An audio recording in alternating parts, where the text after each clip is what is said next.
Recoveries don't announce themselves, they whisper through the data. Inflation's in check, the OCR's being cut, sales volumes are nudging up. If you're waiting for a headline to tell you the market's back, you'll miss it. Joining us again is Kelvin Davidson, Chief Property Economist at Cotality, to help you see what smart investors are already watching. Financial freedom faster. Financial freedom faster. If you like watching other people make money, keep scrolling. But if you're the kind of person who wants the edge, the insight before the headlines, hit subscribe. Because in 2025, more New Zealand investors get their housing intel from this show than anywhere else on YouTube. The smart ones already know. Now you do too. Kelvin, what signals in the June data point to a market that's quietly recovering? Yeah, well, the first thing you tend to look at is of course sales activity, and so really what we're seeing for sales at the moment is a rising trend. Now, I think it's important with sales at the moment to look at growth and levels, because there are sort of differences in those two measures. And so if you look at the level of sales, they've only really just returned to normal now, and that's because they were starting from such a low base. So, but in terms of growth, there's been a lot of growth. So there's two very important distinctions to make there. So if you go back to 2022, 2023, the level of sales was basically at a 40-year low. Since then, we've had pretty steady growth, but because it started from such a low base, we're only just back to normal now. So it's really only been about the last maybe 2-3 months where it's got back to some kind of normality. So it's been a long, slow grind. I think now we're probably back to a situation where sales are roughly about normal, maybe even ticking slightly above. So that's the first thing. Activity measures tends to be what people would go to first. And as I say, we're roughly back to normal on that. So that's the first thing. I guess the other thing is that we're starting to see just that stock of listings that's on the market come down ever so slightly. And so, the sales are starting to eat into that stock or overhang of listings just a tiny little bit. And of course, they're starting from such a high level anyway, it's going to take some time. But I suppose those are the two things I'd point to in terms of activity. Sales rising, just starting to eat into those stock levels a little bit. In terms of values, yeah, it's still a bit patchy. I mean, for every month that we see values going up, we're seeing another month where they go back down again. So I think probably in terms of the housing cycle where we're at right now, you'd really have to be looking at the activity measures. We're starting to see signs that they're picking up. There's always a lag from activity to values. So it could be that, values start to react a little bit more strongly once we get into, the final few months of the year. But right now, those value measures are still looking a bit soft and a bit patchy. So yeah, I guess spring's going to be a really big test for the market. Always is. People are always interested in what's happening in spring. Where you see that rise in listings, the rise in activity, people, coming out from their winter hibernation again. So I guess as always, people will be looking ahead to spring. But yeah, right now it's activity measures that are starting to turn around a little bit. Value is still a bit patchy, but maybe a stronger upturn to come down the track. And how is the OCR going to impact the second half of the year? I think the OCR, probably in terms of the housing market, a lot of that impact, it's probably already done in some ways. The banks react in advance of the OCR anyway. So, any further sort of OCR cuts that are to come, which might not be many, we're probably getting a lot closer to that trough for the official cash rate. A lot of that's already been priced into current mortgage rates anyway. We're down at sub 5% for a lot of those fixed rates. So I think probably, in terms of the direct OCR impact on the housing market, probably not a lot more to come. We've already seen that priced into mortgage rates. So I suppose now it's about how people react to that. And obviously new borrowers right now are seeing those current rates, good for them. There's still this sort of pass through to go for existing borrowers. So, they've fixed 2 or 3 years ago, whatever it is. And so, still on those slightly higher, older fixed rates, still to reprice down to the new current rates. So there's a bit of pass through still to come. If you look across the stock of fixed mortgages, the average rate currently being paid is still 5.9%. So, there's a lot of people still to roll through to that 5% mark or even slightly below. So I think it's probably more about, in terms of housing market impacts, economic impacts, it's probably more about all those people, existing borrowers who are yet to fully reprice. So that's still an impact to come through. But of course, people might save that cash. They might look to rebuild their buffers. They might also keep their repayments the same on their mortgage and reduce the term. So it's not necessarily the case that all that cash will suddenly sort of flow out into the economy or housing market, but there is still a lagged impact to come. So probably more about market interest rates rather than the cash rate. How should investors be thinking about their debt given that inflation is under control at the moment?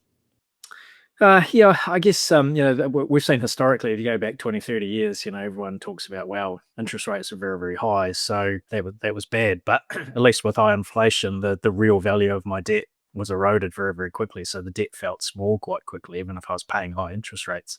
So, but that's in the past, of course. Now we're in a new environment where inflation is lower. And yes, over the past couple of years, it has been higher than it normally is. We got up to 6 or 7%, but it's come back down. And right now we are in that 1 to 3% target band. So, yeah, I guess in a low inflation environment, that real value of your debt is not going to be eroded as quickly. So I suppose it's about just how you manage that with the interest rate side of things. And I suppose on the flip side at the moment, with inflation lower, it also means that wage growth has been a bit lower as well. We're not seeing that flow through as quickly. So there's lots of moving parts in there. I suppose as always, it's at a household level. Really, you just got to operate in the environment you're in, and I'm not necessarily sure people would perhaps think about inflation directly in terms of how they manage their mortgages, but certainly they have to think about inflation in terms of how they're managing their household budgets, in terms of food and power and all of that sort of thing. And then related to that is the indirect impacts of mortgage rates and how they react in that environment with their mortgages on that front. And I think what we're seeing at the moment now is that the people are perhaps just starting to fix a little bit longer, whether that's due to some concerns about possible inflation coming through, who would know, possibly about uncertainty in the global economy, possibly just some good interest rates on offer from the banks. So, for a while there, people were floating or fixing short, but just starting to see in the Reserve Bank data now that there's a sense that people are just starting to fix a bit longer again. So, sticking short for a little bit of their debt, but also fixing longer and locking in a bit of certainty. So, yeah, I'd say it's probably more about interest rates, about how people are managing their mortgages. The inflation side of things is obviously related to interest rates, but that inflation and general cost of living, I suppose, is more in relation to, I guess, just your day-to-day sort of spending. And what are the smart investors glued to in terms of the macro side of things? Is it unemployment, GDP, migration? What are the smartest investors look at? Well, don't know, because I don't know who the smartest investors are. I guess what I think in terms of the biggest impacts on the housing market right now, the sort of conflicting forces. So I suppose what people now, as I say, I don't know who the smartest investors are.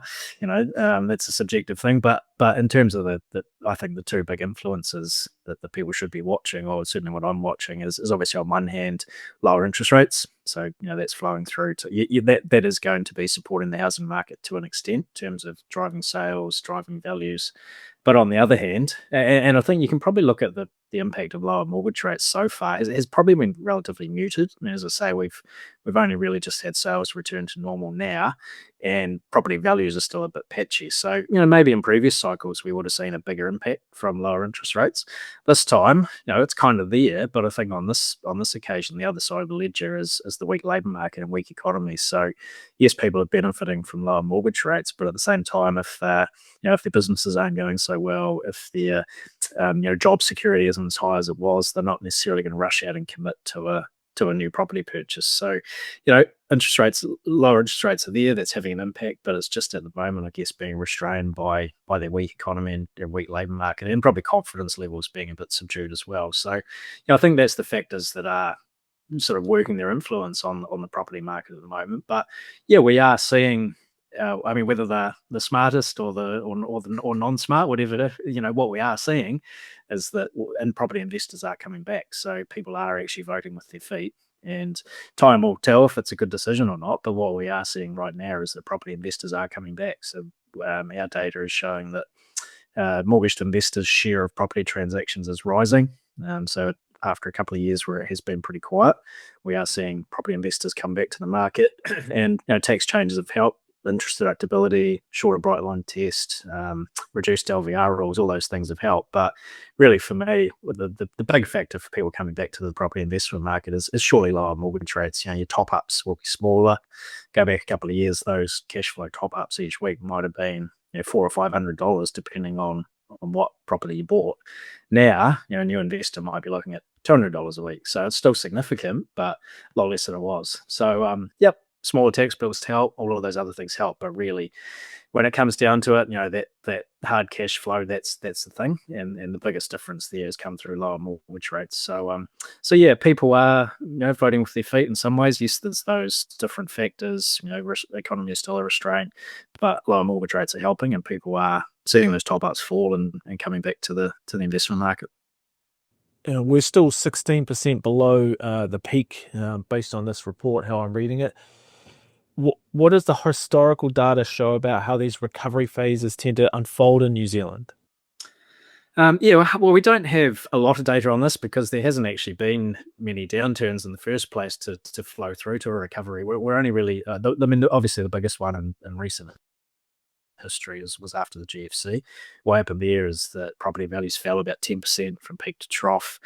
They peaked in 2007 and fell about 10% over the next couple of years, and then got back to that previous peak in about 2012. So it was a 10% peak to trough fall. Took sort of 2.5 years, and then 2.5 years to get back to that previous peak in 2012. So, at the time, that felt like a pretty big downturn. What we're seeing right now is that, as you say, property values are still down 15 to 16% from that peak. This is, pushing sort of 2.5, 3 years later. What are we? Yeah, we're almost 3 years later on from that previous peak, and we're still down 15 to 16%. So. This one's been deeper. It's already, probably past. We'd already seen the trough at this point in the GFC cycle. We went into that recovery phase. This time's proving a bit slower to get going. And I think there's a chance that it does take quite a bit longer to get back to that previous peak in this cycle because, as I say, right now we've still got a pretty soft economy. There's a lot of listings out there. Affordability is still a bit of a challenge, but we've got debt to income ratio restrictions this time too, and LVRs, which we didn't have post GFC.